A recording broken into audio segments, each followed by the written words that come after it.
खोज की जाए क्या कितने बेवड़े घूमते हैं भाजपा में, कौन कितने बजे दारू पीना शुरू करता है और कब खत्म करता है। ध्यान से सुनिएगा, पहली बेवड़ी सरकार योगी आदित्यनाथ की सरकार, उत्तर प्रदेश की सरकार। दूसरी बेवड़ी सरकार कर्नाटक की सरकार। तीसरी बेवड़ी सरकार मध्य प्रदेश की शिवराज सिंह की सरकार। बेवड़ों की पूरी फौज खड़ी करते हो और दिल्ली की सरकार को बदनाम करते हो। चर्चा करोगे इसके ऊपर? अरे भाजपा शासित राज्यों में दारू पिला पिला के 22 अब योगी आदित्यनाथ जी की सरकार 22% राजस्व शराब बेच के कैसे पैदा करती है? बताइए, मध्य प्रदेश की सरकार 20%, 21% रेवेन्यू कैसे पैदा करती है? कर्नाटक की सरकार कैसे पैदा करती है 21% रेवेन्यू? और भी तमाम राज्यों के दिए हुए हैं। तेलंगाना में है 15%, आंध्र प्रदेश में है 11%, राजस्थान में है 14%, तमिलनाडु में है 5.8%, हरियाणा भारतीय जनता पार्टी की खट्टर की सरकार। कितना रेवेन्यू आता है यहां पे? कितना रेवेन्यू आता है? 13.7%, 14%। मुद्दा शराब नहीं है। मुद्दा अगर शराब नीति होती तो सबसे बड़ा छापा तो पड़ना चाहिए था गुजरात में, जहां जहरीली शराब से 100 से ज्यादा लोग मर गए, जहां पे 10,000 करोड़ से ज्यादा जिस गुजरात में नकली शराब का धंधा होता है, छापे तो वहां पड़ने चाहिए थे ईडी और सीबीआई के। मुद्दा है अरविंद केजरीवाल की बढ़ती हुई लोकप्रियता। मुद्दा है दिल्ली जीते, पंजाब जीते, अब गुजरात कैसे पहुंच गए। मुद्दा है जो बात दिल्ली में करने की कहते हैं और करके दिखाते हैं केजरीवाल, वही योजनाएं गुजरात में अनाउंस कर रहे हैं और वही फ्री की बिजली, वही शिक्षा, वही स्वास्थ्य की व्यवस्था गुजरात में कैसे देने की बात कर रहे हैं केजरीवाल। और इसके कारण से उनके दो जो सबसे लोकप्रिय मॉडल हैं, शिक्षा के और स्वास्थ्य के, उसको बदनाम करो। बदनाम करने के लिए पहले स्वास्थ्य मंत्री को जेल में डालो, अब शिक्षा मंत्री को जेल में डालने की तैयारी करो। और कल मैं भाजपाइयों की बौखलाहट देख रहा था, सारे के सारे भाजपा के नेता ऊपर से लेकर नीचे तक हैरान थे। न्यूयॉर्क टाइम्स में कैसे छप गया केजरीवाल के शिक्षा मॉडल का पूरा मामला। न्यूयॉर्क टाइम्स में कैसे छप गया मनीष सिसोदिया की शिक्षा क्रांति, कैसे ये फोटो छप गई। अरे न्यूयॉर्क टाइम्स को तो छापना ही नहीं चाहिए था। और जानते क्या कह रहे थे टीवी चैनल पे? कह रहे ये न्यूयॉर्क टाइम्स तो जो है वो देश के खिलाफ खबरें लिखता है। न्यूयॉर्क टाइम्स तो ऐसा अखबार है जो भारत के खिलाफ कुछ लिखता ही नहीं। तो मुझे एक खबर मिल गई इसी न्यूयॉर्क टाइम्स की। ये क्या लिखा हुआ है? Narendra Modi's rise in India. ये किस में छपा हुआ है? न्यूयॉर्क टाइम्स में। कब? 2013 में। और 2019 में इसी न्यूयॉर्क टाइम्स में हमारे देश के प्रधानमंत्री जी आर्टिकल लिखते हैं और उनके ट्रॉल, उनकी आईटी सेल की आर्मी, आपको याद होगा ये फर्जी फोटो चलाई थी उन्होंने। चलाई थी नहीं चलाई थी? एक फर्जी फोटो चलाई कि नरेंद्र मोदी जी की तारीफ कौन कर रहा है? न्यूयॉर्क टाइम्स कर रहा है। उसके बाद न्यूयॉर्क टाइम्स ने खंडन छापा कि नहीं साहब, हमने मोदी जी के बारे में ऐसा कुछ नहीं लिखा जैसा उनकी आर्मी चला रही है, आईटी सेल की फौज चला रही है। तो नरेंद्र मोदी जी आपके बारे में न्यूयॉर्क टाइम्स अगर खबर ना लिखे तो आप झूठी खबर फोटो एडिट करके अखबार में एक फेक खबर बना के उसको चलवाते हैं अपनी ट्रोल आर्मी से और उसको कहते हैं कि देखिए देखिए मोदी जी की लोकप्रियता कितनी बढ़ रही है। और असली फोटो जो मनीष सिसोदिया की छपती है न्यूयॉर्क टाइम्स में, केजरीवाल के शिक्षा मॉडल की असली चर्चा जो न्यूयॉर्क टाइम्स में होती है, उसको मानने के लिए तैयार नहीं हो रहे आपके लोग। इतनी नफरत क्यों है? दिल्ली के बच्चों से, दिल्ली के टीचर्स से, दिल्ली की शिक्षा से इतनी नफरत क्यों है आप लोगों के मन में? मैं भाजपाइयों से पूछना चाहता हूं, इतनी नफरत? जिस न्यूयॉर्क टाइम्स में अपनी खबर छपवाने के लिए लालायित रहते हो, और 2013 में एक खबर छपी भी है मोदी जी के बारे में, जिसको आप बता रहे थे कि वो हमेशा भारत के खिलाफ लिखता है, उसको आप मनीष सिसोदिया की खबर पे छपने पे नहीं मानते। दूसरी चीज, आपको क्या लगता है इस तरह की सीबीआई से, ईडी से, बंदर घुड़कियों से आम आदमी पार्टी रुक जाएगी क्या? अरविंद केजरीवाल जी रुक जाएंगे क्या? उनका भारत को दुनिया का नंबर 1 देश बनाने का सपना और मिशन रुक जाएगा क्या? नहीं रुकने वाला है मोदी जी।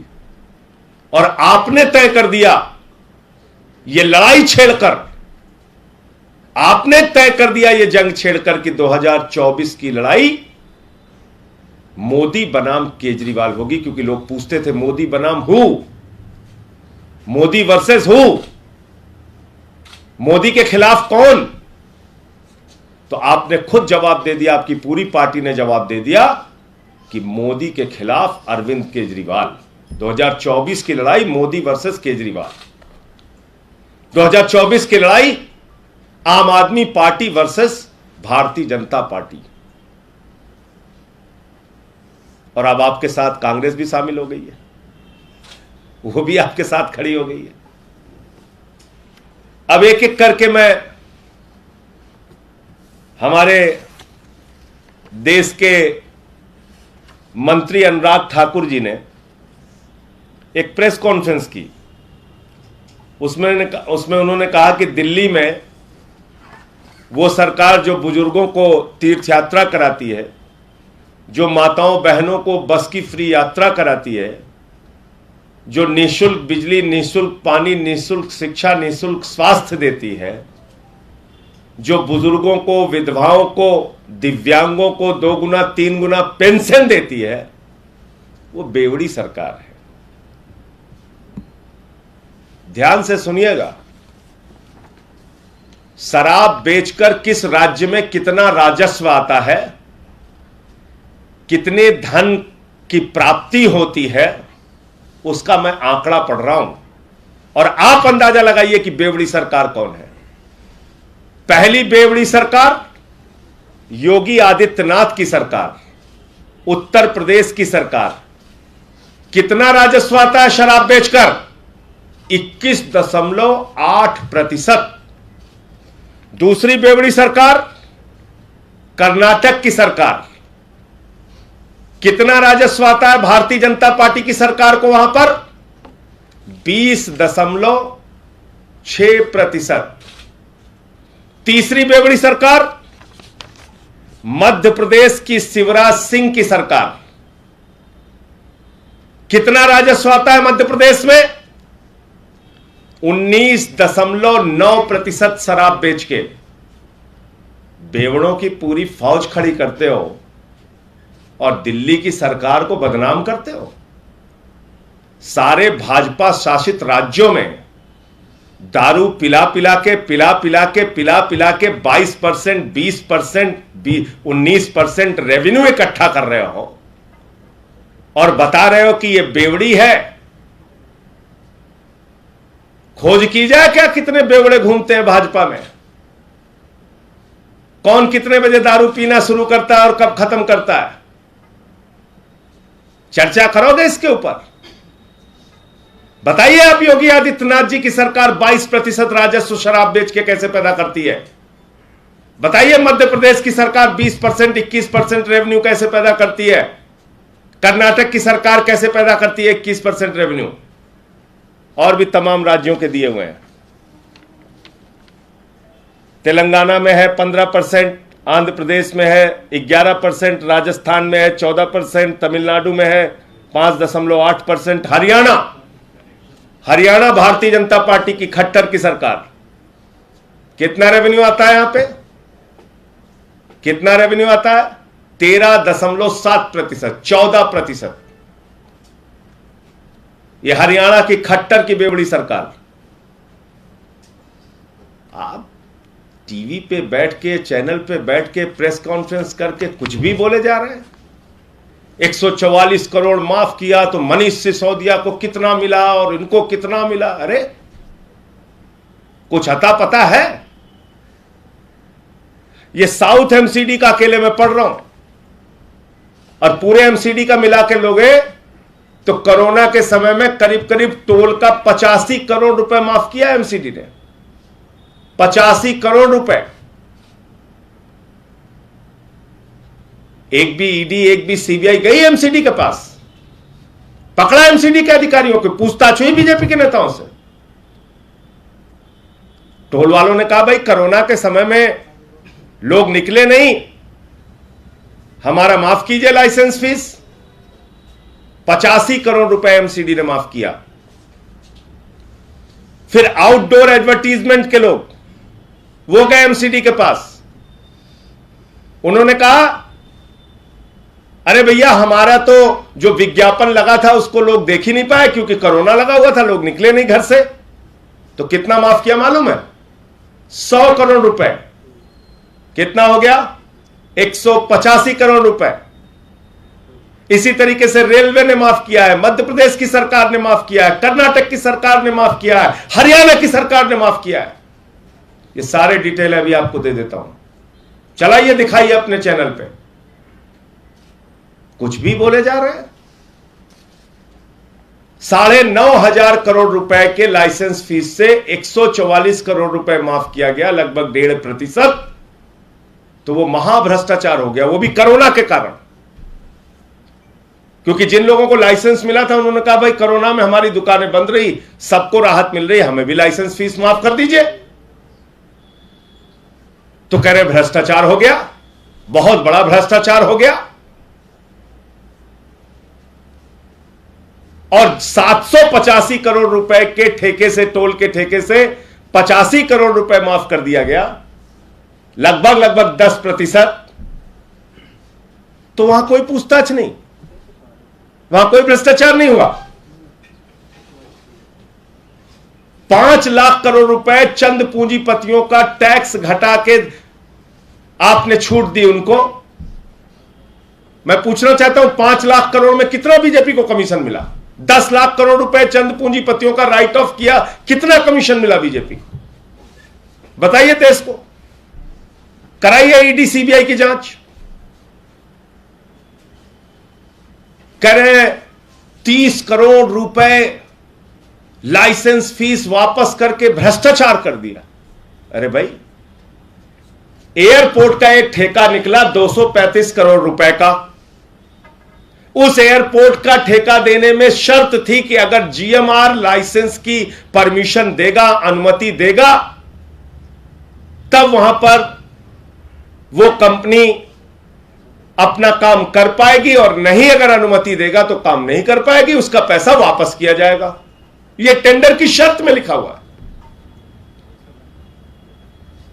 30 करोड़ रुपए। अब उस कंपनी को जीएमआर ने परमिशन नहीं दिया, एक दूसरी कंपनी को परमिशन दिया। जिस कंपनी को परमिशन दिया जीएमआर ने, वो भी कोर्ट के ऑर्डर पे, जब परमिशन दिया तो उसने पूरा का पूरा पैसा 235 करोड़ रुपए दिल्ली सरकार को दे दिया। एक भी रुपए का रेवेन्यू लॉस नहीं हुआ। तो जिसको ठेका मिला ही नहीं उसका पैसा वापस कर दिया गया, क्योंकि वो तो शर्त में लिखा था। कहां भ्रष्टाचार हो गया भैया, बताइए इसमें कौन सा भ्रष्टाचार हो गया? इस प्रकार से झूठी बातें करके, इसलिए मैं फिर दोहरा रहा हूं, मुद्दा दरअसल शराब नीति नहीं है, मुद्दा है केजरीवाल की शिक्षा और स्वास्थ्य के मॉडल को बदनाम करना। मुद्दा है किसी भी प्रकार से देश का ध्यान बटाना। लेकिन कल भी बोला था, आज भी बोल रहा हूं, नरेंद्र मोदी जी, केजरीवाल अब आपसे रुकेंगे नहीं, उनका शिक्षा का मॉडल अब आपसे रुकेगा नहीं, उनके स्वास्थ्य का मॉडल अब आपसे रुकेगा नहीं। जो भी आपको प्रयास करना है करो। इस प्रकार के कामों से आपका कोई भला होने वाला नहीं है। हम लोग लड़ेंगे और सच्चाई के साथ मैदान में खड़े रहेंगे। आपने ऐसे बहुत सारे प्रयास पहले भी किए हैं, हताशा हाथ लगी है। तब जब केजरीवाल के दफ्तर पे छापा मारा था कुछ नहीं निकला, तब जब मनीष सिसोदिया के घर पे सीबीआई का छापा मारा था कुछ नहीं निकला, तब जब 400 फाइलों की सुंगलू कमेटी से जांच कराई थी कुछ नहीं निकला, 40 विधायकों को गिरफ्तार करके जेल में डाला और बाद में कोर्ट से फटकार लगी कई मामलों में, कुछ नहीं निकला। तब जब आप एक सर्विसेज के मामले में सीबीआई की जांच कराते हैं, 3 साल के बाद कह देते हैं सत्येंद्र जैन के पास कुछ नहीं निकला। ऐसे ही हताश हो गए, इसमें भी परेशान मत हो। बाकी आप ड्रामे करना है कीजिए, कोई फर्क नहीं पड़ता। आपके कोई सवाल हो आप पूछ सकते हैं। आपने कहा कि ये शराब होता नहीं है, राजनीतिक लड़ाई और केजरीवाल जी के रास्ते को रोकना चाहिए। इस राजनीतिक लड़ाई में जैसा कि आपने कहा कि कांग्रेस भी सामने आ गई और दूसरी विपक्षी पार्टियां भी आपके साथ नहीं खड़ी हो रही है पॉजिटिव एजेंडे होने के बावजूद, कितना चैलेंजिंग है, कैसे इसको आप नेशनल लेवल पे कैसे देखेंगे? देखिए, हम इस बात की बिल्कुल चिंता नहीं करते और हम सच के साथ पहले भी खड़े थे, अब भी खड़े हैं। ये उन लोगों को तय करने दीजिए। जब राहुल गांधी और सोनिया गांधी पे कार्रवाई होती है तो ईडी सीबीआई का दुरुपयोग होता है। जब मनीष सिसोदिया केजरीवाल पे और सत्येंद्र जैन पे और आम आदमी पार्टी पे कार्रवाई होती है तो सदुपयोग होता है। तो इसका जवाब कांग्रेस से लीजिए। ठीक है, धन्यवाद। संजय जी, गुजरात जा रहे हैं सीएम और डिप्टी सीएम। डिप्टी सीएम का जाना गुजरात में किस तरह का संकेत देता है? नहीं, डिप्टी सीएम कई राज्यों में प्रचार के लिए जाते हैं पार्टी की तरफ से। उत्तर प्रदेश भी गए थे, पंजाब भी गए थे, उत्तराखंड भी गए थे, अभी हिमाचल भी गए हैं, गुजरात भी पहले जा चुके हैं। तो मुख्यमंत्री जी के साथ वो जा रहे हैं। हमने आपसे कहा ना कि बहादुरी से हम सारी परिस्थितियों का सामना करेंगे। इनकी बंदर घुड़कियों से डरने और रुकने वाले लोग नहीं हैं हम लोग। ऐसे बहुत सारे प्रयास ये कर चुके हैं और इस तरह से ड्रामे कर करके एक्सपोज हो रही है भारतीय जनता पार्टी, एक्सपोज हो रही है मोदी जी की सरकार। इनके पास उन लोगों के खिलाफ कार्रवाई करने के लिए कुछ नहीं है जो इनसे जुड़ जाते हैं। जो बीजेपी में चला जाता है वो राजा हरिश्चंद्र हो जाता है। 50-50 करोड़ के विधायकों की खरीद फरोख्त करते हैं, मंत्रियों का लालच देके, मंत्री पद का लालच देके सरकार बनाते हैं। भ्रष्टाचार के पुरोधा हैं ये लोग और ज्ञान दे रहे हैं हमें। हमने तो सारी बात खोल कर रख दी, पूछे ना सवाल इनसे। संजय जी, एक सवाल और है।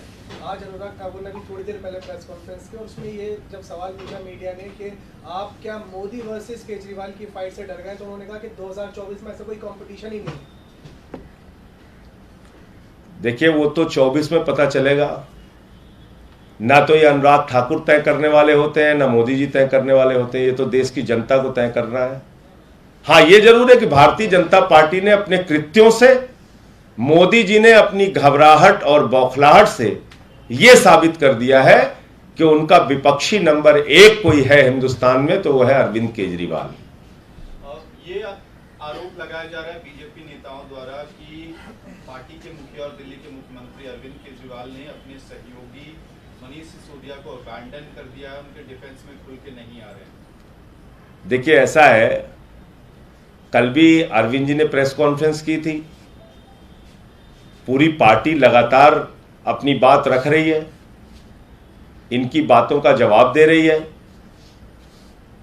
हां, यह जरूर है कि पूरा देश इस बात को देख रहा है कि किस तरह से पूरी की पूरी बीजेपी सारा काम छोड़ के, इस समय भाजपाइयों के पास कोई काम नहीं है। कोई ट्वीट कर रहा है, कोई प्रेस कॉन्फ्रेंस कर रहा है। हमारी तो मान लीजिए 2 राज्यों की पार्टी है, इन्होंने सारा काम छोड़ दिया। बोले सारा मंत्रालय बंद करो, देश की सरकार बंद कर दो, सारे राज्य की सरकार बंद करो, बस खाली केजरीवाल को टारगेट करो। तो लगे हुए काम पे, मेहनत करने दीजिए। तो कौन क्या बोलता है उसका बहुत महत्व नहीं है। पूरे देश को दिख रहा है साफ साफ कि मोदी जी ने खुद मान लिया, बीजेपी ने खुद मान लिया कि उनका अगर कोई विपक्षी नंबर 1 है तो वह अरविंद केजरीवाल। उन्होंने खुद से तय कर दिया। सर, मनीष जी का नाम बिगाड़ने की भी कोशिश हुई है, मनीष करके कुछ करके। अनुराग, देखिए, ये बहुत ही गलत बात है, बहुत ही दुर्भाग्यपूर्ण है। और अनुराग ठाकुर को शायद सिसोदिया वंश का इतिहास नहीं पता। महाराणा प्रताप जी के वंशज है, राणा सांगा के वंशज है, महाराणा सांगा के वंशज है मनीष सिसोदिया। और आप महाराणा प्रताप जी के वंशज, राणा सांगा जी के वंशज मनीष सिसोदिया का टाइटल हटा दे रहे हैं, नाम बदल दे रहे हैं। उनके वंश के लोग आपको माफ नहीं करेंगे अनुराग ठाकुर जी। किसी की हैसियत नहीं होनी चाहिए किसी का नाम बदलने की। अभी इतने ताकतवर नहीं हुए आप लोग। पहले सिसोदिया वंश का इतिहास पढ़िए, तब नाम बदलने का साहस कीजिए। सर, 2024 में पीएम बनने के लिए लोकसभा सांसदों की जरूरत होती है और अभी आम आदमी पार्टी के पास एक भी लोकसभा सांसद नहीं है और बीजेपी के पास में 300 से ज्यादा लोकसभा सांसद है। तो ये कैसे पूरा होगा? ये चैलेंज आप लोग इस तरह से लेने वाले हैं, किस तरह से पूरा करेंगे? क्या स्ट्रेटेजी? देखिए, आम आदमी पार्टी के पास 2 राज्यों में सरकार है। एक राज्य में हमारी पार्टी मान्यता प्राप्त हो गई है और 2% 2 विधायक वहां भी जीत के आए हैं। 6% से ज्यादा वोट मिला है गोवा में। गुजरात और हिमाचल में मजबूती से हम लोग चुनाव लड़ रहे हैं। पूरे देश में आम आदमी पार्टी का विस्तार बहुत तेजी के साथ हो रहा है और 10 सांसद हमारे राज्यसभा में हैं। मुझे पूरी उम्मीद है कि देश के लोग जिस तरह से महंगाई से, गरीबी से, भूखमरी से, अशिक्षा से, स्वास्थ्य की बदहाली से, केंद्र का बजट 2% स्वास्थ्य पे है, 2% शिक्षा पे है। यह असलियत है इनकी। तो सारे लोग जिनकी कमर टूट गई है महंगाई से, वो किसान जिनकी आय दोगुना करने की बात कह के उनका वोट हासिल किया गया था, वो बेरोजगार जिसको 2 करोड़ नौकरियां देने का वादा करके उनका वोट लिया गया था, वो व्यापारी जिसको टैक्स में राहत देकर उसके व्यापार को गति देने की बात कही गई थी, वो माताएं बहनें जिनको महंगाई से छूट देकर उनके चूल्हे को अच्छे ढंग से जलाने की बात कही गई थी, वो सारे आज दुखी हैं। वो लोग जो इंतजार कर रहे थे कि काला धन आएगा, काला धन आएगा, 15 लाख आएगा, 15 लाख आएगा, काला धन 2 गुना 3 गुना बढ़ गया स्विट्जरलैंड की बैंक में, वो सब खड़े होंगे और वो सब केजरीवाल जी के साथ आएंगे और भारत को दुनिया का नंबर 1 देश बनाएंगे। सर, एक सवाल आपकी ओर। सर, एफआईआर में काफी नाम आए हैं, जिसमें दिनेश अरोड़ा की बात करें, विजय नायर की बात करें, तो उनकी तस्वीरें बहुत वायरल हो रही हैं, मुख्यमंत्री के साथ भी, मनीष जी के साथ भी, इनफैक्ट आपके साथ भी, आपकी तस्वीरें भी बहुत सामने आई हैं। आने दीजिए, जांच करने दीजिए, पूरी जांच करने दीजिए, सारी जांच होने दीजिए। तो आखिर में क्या संबंध है उनसे, अगर आप जाएं, क्योंकि तस्वीरें मैं कह रहा हूं आने दीजिए ना, सारी जांच होने दीजिए। हमने तो स्वागत कर दिया है सीबीआई की जांच का। सभी पत्रकार बंधुओं को नमस्कार। आज सुबह मनीष सिसोदिया जी ने, दिल्ली के शिक्षा मंत्री ने, सीबीआई छापे के बारे में और किस तरह से कई जगहों पर पूरे देश में सीबीआई के छापे मारे गए, इसके बारे में डिटेल में आपको बताया। एक बात साबित हो गई कि सीबीआई के इतने बड़े छापेमारी के बाद 31 स्थान की, 22 स्थान की, 25 स्थान, लंबे चौड़े छापेमारी की बाद भी, जिसका घंटों तक प्रचार किया गया कि बहुत बड़ा छापा पड़ गया है, सीबीआई अब तक कुछ नहीं बता पाई, सरकार अब तक कुछ नहीं बता पाई, मोदी जी की सरकार कुछ नहीं बता पाई कि क्या निकला। इन छापों में उन्हें क्या मिल गया? कहां से करोड़ों की बरामदगी हो गई, कहां से सोना मिल गया, कुछ उनको पता नहीं चल पाया। दूसरी बात, एक्साइज पॉलिसी को लेके एक एक चीज करके साफ तस्वीर सामने रखी गई कि उसमें दूर दूर तक कहीं कोई हेरा फेरी नहीं की गई।